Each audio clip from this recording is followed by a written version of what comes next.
Próxima estação, Next Station, Seque Aqui. Desembarque pelo lado do direito do trabalhador.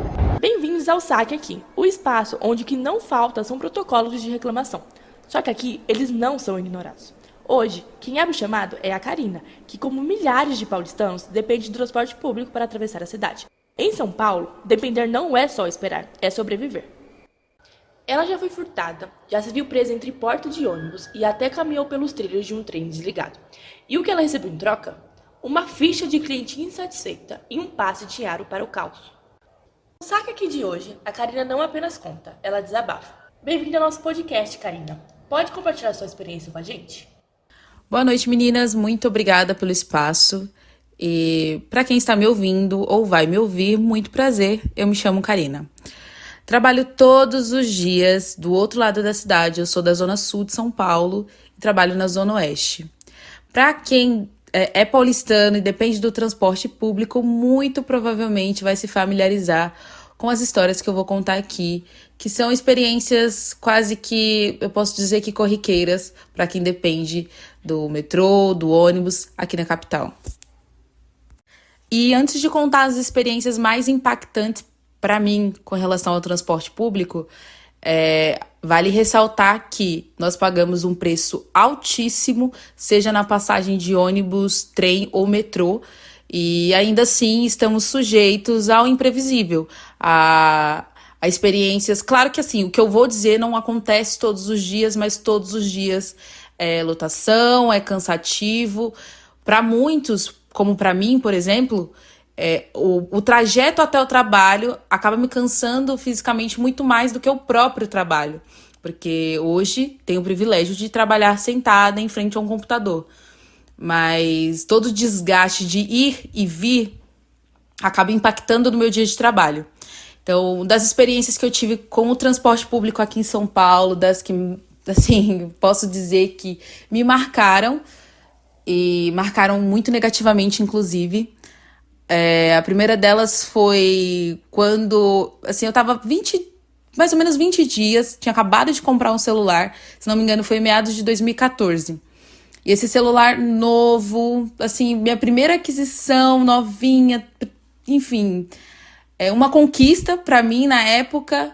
Com 20 dias, eu entrando no trem da CPTM, da linha Esmeralda, voltando, né, do trabalho, em horário de pico. Eu trabalhava na Berrini, então o trajeto era da Berrini até a Estação Santo Amaro, na linha Esmeralda. E com a lotação é muito comum você sentir puxões, empurrões, é muito comum, porque tá todo mundo ali lutando pelo mínimo do espaço para conseguir ficar em pé e chegar ao seu destino. E como isso é muito comum, eu não me dei conta do que tinha acontecido, só quando eu desci. Eu senti um puxão, um empurrão, mas segui até meu destino. Chegando na Estação Santo Amaro, eu vi que o bolso da minha bolsa estava aberto. Fui procurar, cadê o meu celular? Não estava mais lá. E aí eles levaram meu celular novo, com 20 dias, eu ainda estava pagando. E, assim, fui furtada, né? No caso, não foi um roubo, não foi um assalto, foi um furto, porque eu não vi quem foi, como foi, eu só senti esse puxão, que de certa forma é comum, digamos assim, né? Para quem enfrenta a lotação, principalmente na linha Esmeralda, quase que todos os dias. E o ponto central de tudo isso é que não se trata de má sorte, trata-se de uma má gestão. Porque todos esses problemas que eu citei aqui foram por consequência de uma má gestão. Por que que uma linha como a Esmeralda, que corta a cidade de um canto a outro, tem falhas? Até hoje, inclusive, viralizou recentemente um vídeo em que a fiação simplesmente pega fogo no horário de pico, com pessoas ali na plataforma, muito próximo. Então, tudo isso é má gestão. Consequência de má gestão não é má sorte, não é um mau dia. Então, infelizmente, problemas como esse acontecem quase que diariamente na vida de diversos trabalhadores, por consequência de uma gestão que não se importa como deveria com quem mais precisa. Porque, até trazendo um exemplo de um colega meu do trabalho, que ele mora próximo ao trabalho. Então, trabalha ali na região da Faria Lima, né, Teodoro Sampaio. Ele trabalha próximo. Se ele quiser, ele pode ir de bike, ele pode ir com um outro veículo pessoal mais confortável. ao contrário de mim ou de outras pessoas que moram na mesma região que eu. E ele prefere, inclusive, às vezes ir de uma outra forma, principalmente bike, do que pegar trem, metrô, para chegar até o trabalho. Ele usa normalmente aos finais de semana, para passear, para fazer turismo em São Paulo. Agora, para mim, a situação é bem diferente. Aos finais de semana que eu posso descansar, que eu posso evitar o transporte público, eu evito. Então, ao contrário dele, que usa o transporte público para, digamos, turistar em São Paulo, eu não consigo, eu não gosto, porque eu realmente fico exausta, eu não quero ter que depender do transporte público também no meu momento de lazer, já que eu dependo todos os dias para ir e vir do trabalho. Karina, você acabou de compartilhar algumas coisas que aconteceram com você durante a sua rotina. Quando foi que você percebeu o estresse causado pelo transporte público?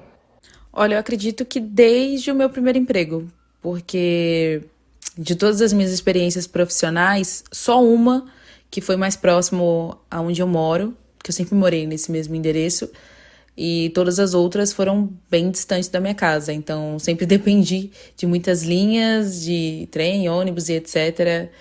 E a história é sempre a mesma, lotação e etc. Você falou que já foi furtada. Esse acontecimento afetou sua percepção sobre a segurança das pessoas nos transportes públicos? Inevitavelmente, traumatiza, né? A sensação é que eu tenho que ficar alerta o tempo inteiro. Não dá pra sossegar nem um pouco. Nem voltando, nem indo. Você me falou sobre alguns acontecimentos que impactaram seu humor e saúde. Você já sentiu uma exaustão depois de uma semana de idas e vindas do transporte público? Sempre. Sempre que finaliza uma semana, são dores nos pés, nas costas. Enfim, trajeto mais desconfortável impossível. Achei interessante a diferença que você trouxe entre a sua experiência e a do João, que usa o metrô apenas aos finais de semana. Por que você acha que existe essa diferença de opiniões entre vocês? A percepção, inevitavelmente, no meu ponto de vista, vai ser influenciada diretamente pela região que a pessoa mora, trabalha, estuda e etc. Para quem não depende, eu acho que depender e usar são coisas diferentes. Depender do transporte público e usá-lo é muito diferente, né? Então, por exemplo, o João, ele escolhe. Eu não escolho, eu preciso. Se você tivesse a oportunidade de falar com o responsável pela organização do transporte público de São Paulo, você teria alguma sugestão de melhoria? Bom, se eu pudesse falar diretamente com eles, eu diria que pediria, na verdade, que tivessem mais empatia. Empatia com as pessoas que estão ali se esforçando diariamente para pagar os impostos, porque a tarifa, né, da passagem também são impostos que mal retornam para a população, para quem mais precisa e para quem mais contribui. Então, no mínimo, empatia. Eu acho que a gestão deveria servir o povo, mas parece que o povo que serve a gestão de qualquer coisa, seja na cidade de São Paulo ou, enfim, qualquer lugar do Brasil. Karina, muito obrigada por compartilhar a sua história com a gente, aqui no Saque Aqui. Sabemos que não é fácil reviver esses momentos, mas a sua voz é importante para mostrar que o caos não é individual, é coletivo. E você que está ouvindo, já passou por algo parecido? Já ficou no sufoco no transporte público? Então corre para as nossas redes sociais e conta pra gente. Marque o @asminadesampa e use a hashtag #SaqueAqui. E este episódio tem apoio da Paciência em Gotas, o suplemento diário para quem enfrenta o transporte público e ainda precisa manter um bom humor. Porque se o trem não te leva a lugar nenhum, pelo menos a calma chega. Esse foi mais um Saque Aqui, porque quando o sistema falha, a gente não desiste, a gente desabafa.